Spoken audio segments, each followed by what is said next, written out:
জামাতে ইসলামের আমির শফিকুর রহমানের সঙ্গে ভারতীয় কূটনীতিকের যে সাক্ষাতের কথা গণমাধ্যমে এসেছে সেটি নিয়ে এবার মুখ খুলেছে নয়াদিল্লি। জামাত আমির রয়টার্সকে জানিয়েছিলেন ২০২৫ সালে তার বাইপাস সার্জারির পর ভারতের একজন কূটনীতিকের সঙ্গে বৈঠক করেছিলেন তিনি। অন্যান্য দেশের কূটনীতিকেরা যেমন প্রকাশ্যে তার সঙ্গে সৌজন্য সাক্ষাৎ করেন, ভারতীয় কূটনীতিক তেমনটি করেননি, অর্থাৎ বিষয়টি গোপন রাখতে বলেছিলেন।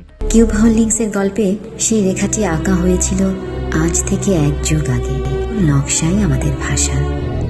Cube holdings limited. সাক্ষাৎকারটি প্রকাশিত হওয়ার পর বেশ আলোচনার সৃষ্টি হয়। পরে নিজের ভেরিফাইড ফেসবুক পেজে এ নিয়ে ব্যাখ্যাও দেন জামাত আমির। এর প্রায় ২ সপ্তাহ পর ভারতের পররাষ্ট্র মন্ত্রণালয় থেকে বক্তব্য এলো সেই সাক্ষাৎ নিয়ে।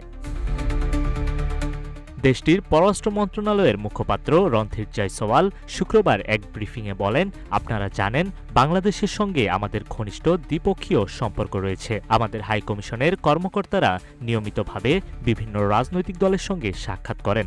জামাত ইসলামীর সঙ্গে ভারতের এই যোগাযোগকেও সেই প্রেক্ষাপটেই দেখা উচিত। এটি ছিল নিয়মিত কূটনৈতিক যোগাযোগেরই একটি অংশ। ডিসেম্বরের শেষ দিকে রয়টার্সকে একটি সাক্ষাৎকার দেন জামাত আমির শফিকুর রহমান, যেটি প্রকাশিত হয় ৩১শে ডিসেম্বর। সেখানে তিনি বলেন, ভারতের এক কূটনৈতিক তার সঙ্গে দেখা করতে এসেছিলেন, তবে ভারতের ইচ্ছায় সেই সাক্ষাতের তথ্য প্রকাশ করা হয়নি। নিউজ ডেস্ক, রূপালী বাংলাদেশ।